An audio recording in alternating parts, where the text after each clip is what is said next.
What's up, everybody? We're back with some more reactions, hanging with Scarcasm, and this week I have brought to the table something that is a little different than last time, to where it's almost a complete 180 from the technicality, which is the simplicity of hardcore punk. But this is a band called Turnstile, and lately they've been really popping off, and I've followed them for about 10 years now, and if you go back and listen to the stuff from like 2013 and listen to the stuff from today, you can definitely tell it's the same band, but they've definitely switched up to like incorporate different styles, and they have more I would say like melodic tendencies, but it's still at its core like funky hardcore punk, and definitely more of a positive outlook type band. And this is actually kind of like three or four songs in one. I can't remember, but it's a video that they made called the Turnstile Love Connection, and well, that's actually one of the songs in there is called that as well. That is the dingiest looking baseball stadium I've ever seen, by the way. Just grungy. Yeah, I'm pretty sure it's abandoned, and that's how they were actually able to go out there. Oh yeah, you can tell the field ain't even cut.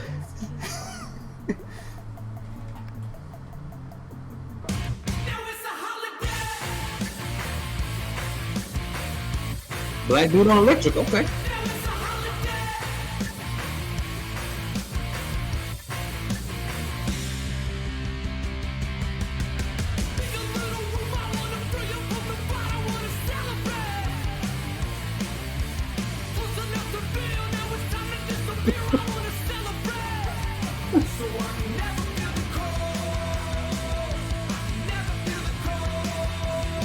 That's the most regular looking singer I have ever seen. He's right. Just so regular. Like he just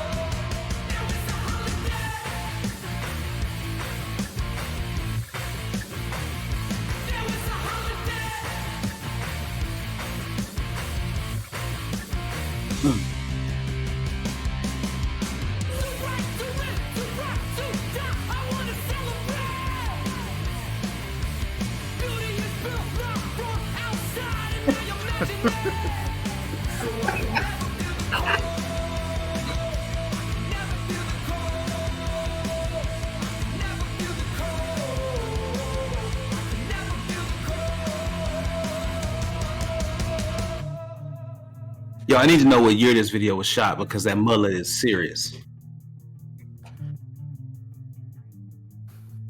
I want to know why the black dude keep running. Right.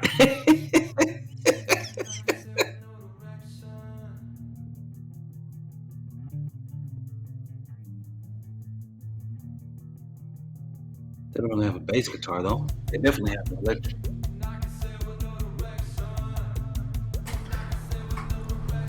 Yeah, he's the bassist. That's bass right there. Oh, that's the bass. Okay.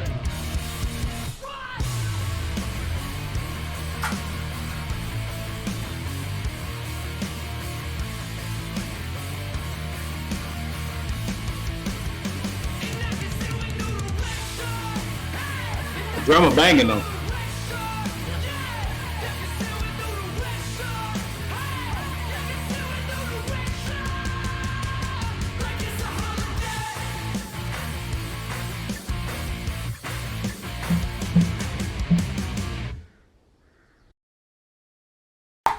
You were saying something about the drummer. Doesn't the drummer sort of look like that dude from that was in I'm not sure his name, but he was in that one Die Hard movie, the more recent one. When they it looks like Ashton Kutcher. Is that Ashton? No, it was the nerdy dude that when they were taking over the light, the one about the hackers and stuff. Yeah. I can't remember his name, but he sort of favors that dude. You mean? I got that movie in there too. Don't watch it. Yeah, that's a wrong dude about Die Hard. Like, I mean, that's me. I got all of them in there, so I watch them every holiday. I know I've seen the first one. That's the only one that I remember. I know I've seen the second one. I think the second one's very underrated. I love that movie. Yeah, I like the second one a lot too. I don't remember it. Like it's one of those things that I know I've seen. I just don't really remember much from it. Like it didn't make a real big impact on me, I guess. Right. Anyway, Well, yeah. So that's Go the ahead. first part. yeah, that's basically the first part. Yeah. Okay. So what you guys thought so far? I feel it. It sounds like a It sounds like a song that would be in a Tony Hawk game. I guess so. Yeah. I can almost guarantee this band would be in a new Tony Hawk game. Yeah, very much so. I could tell you.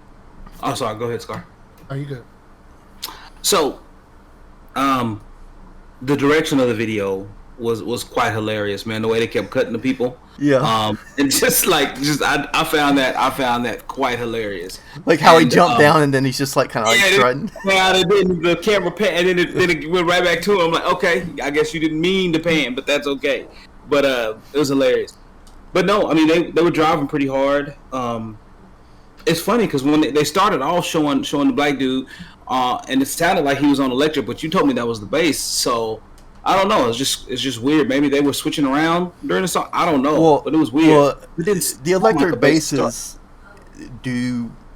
If you don't know what you're looking for, if you're not like a guitar person, do kind of look like an electric guitar, just shape wise. But you can tell from just the thickness of the strings and all that stuff, you know. But I mean, no, it was cool, man. It had a good solid drive to it.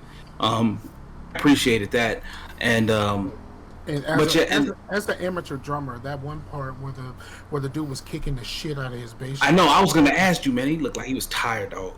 that looks like a lot. Like usually you don't put that much effort into hitting your bass pedal like that. That seems like he was trying way too hard. Really hard. Yeah, that's one of the things where it seems like it's kind of like for the video.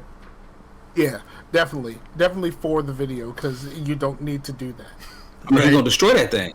He's gonna destroy that thing, dog. But no, it was cool, man. It was cool. I appreciated that. Cool. Let's get it rolling.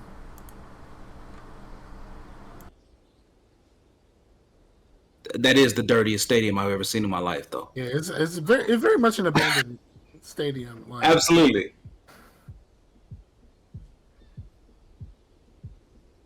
Where's this band out of? Oh, I guess he's talking to somebody else.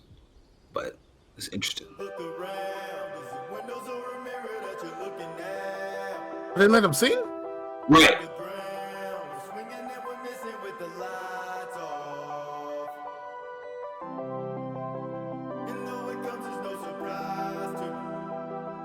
Pull them keys.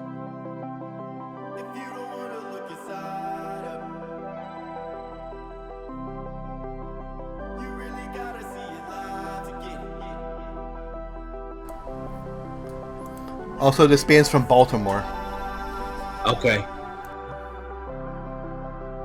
You can tell because That's a small house, huh? You know what? I was thinking that. I just She jumped off the Would you know it's on pallets? So it's like a made-up house. All right.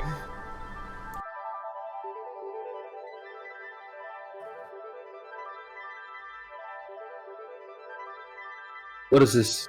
Turnstile Love Connection. Okay.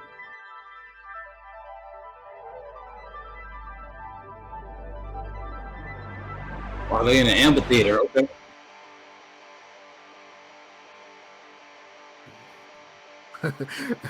I was about to say it kind of look like the Hollywood Bowl. No, nigga, it look like the Hollywood Florida Bowl. Logan.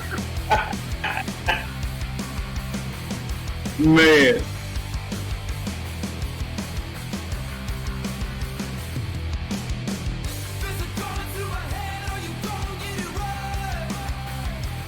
I can hear the Nirvana connection in here.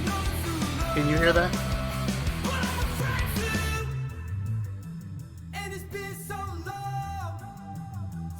That's a good bass drive. I hear the Nirvana influence. I'm not even gonna lie. I don't listen to Nirvana, so I can't call it.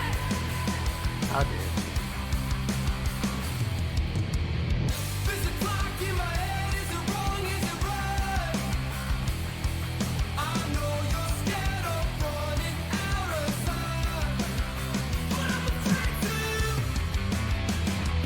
The wardrobe is just questionable, yo. What is that? Is that just sand? I guess so.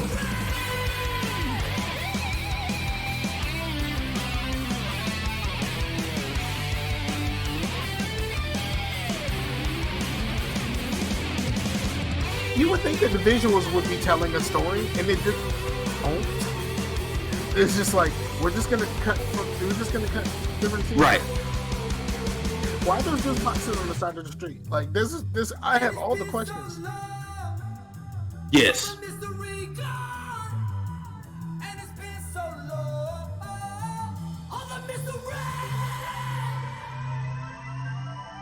What you call it?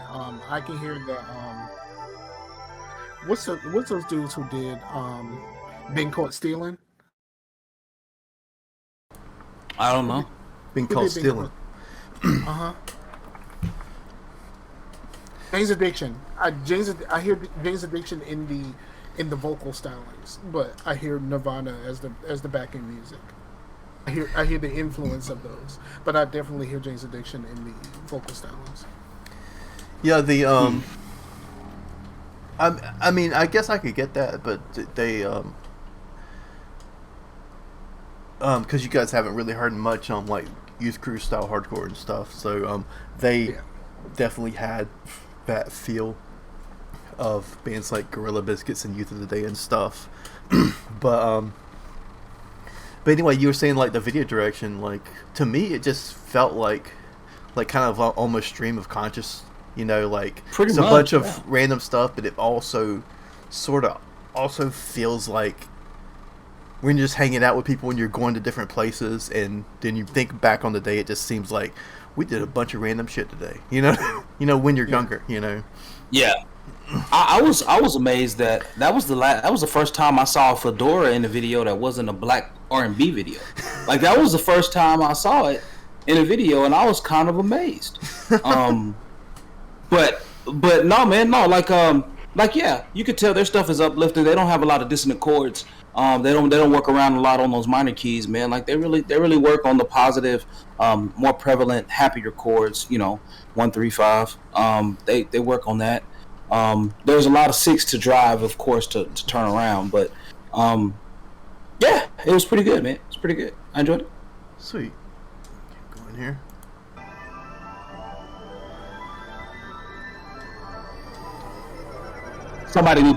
They need a better wardrobe technician though. See, they look like they're straight out of the 70s right now.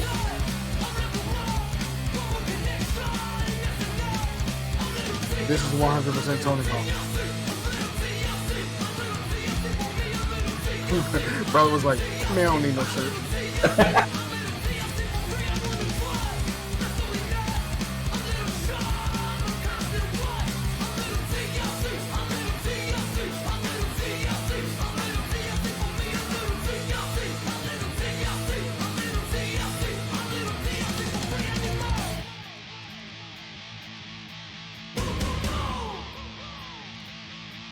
This sound like 80s rock. That part, yeah. Yep. Definitely 80s.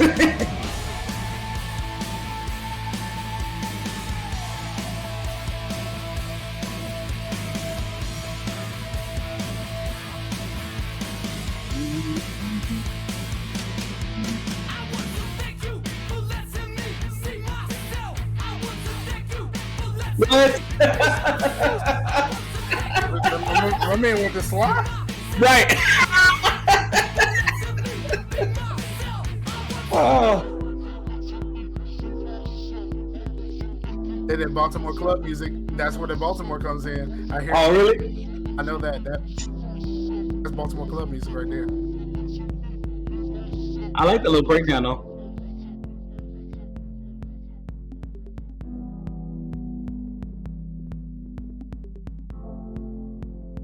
So It's so crazy how they switch back from live to heavily produced sound, like in like a measure. Like they did that on the last track too, because at the beginning keys, and then it switched immediately to hard live.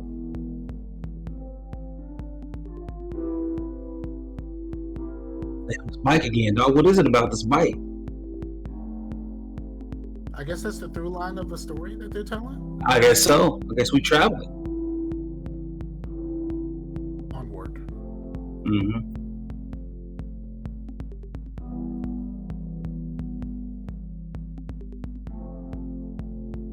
I feel in the Baltimore club of it all. As someone who's listened to a lot of Baltimore club music, I know that immediately. Even though Jersey kind of took it and kind of like made their own version of it, it's still Baltimore club music. All right.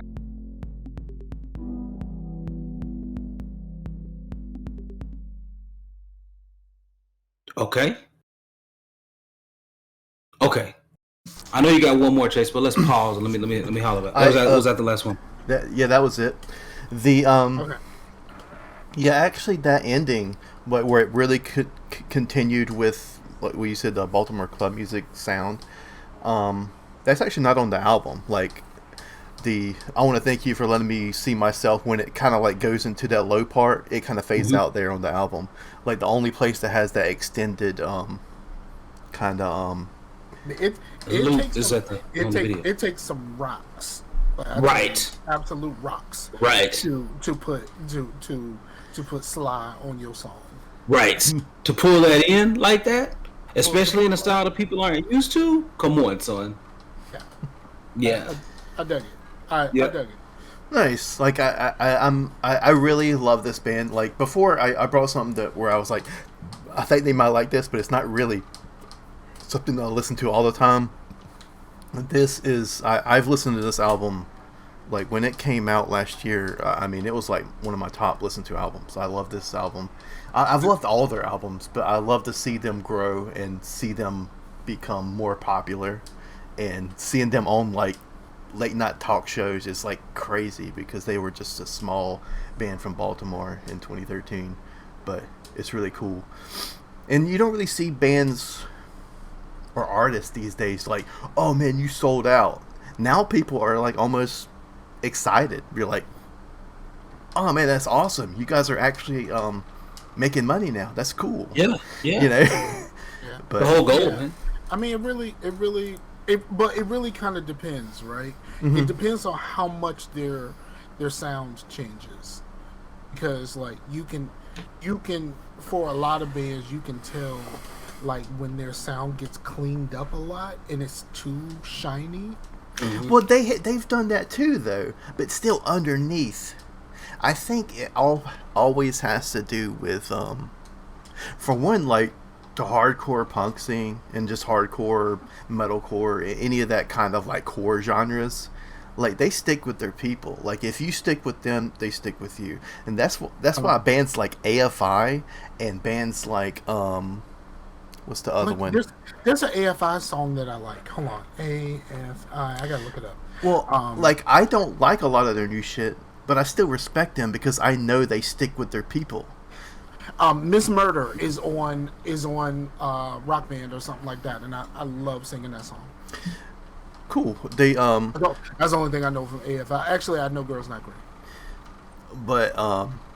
But yeah, and there was, I can't think of the other band's name, but they were Saves the Day. Saves the Day is another band that's not a hardcore band, but had connections to the hardcore scene.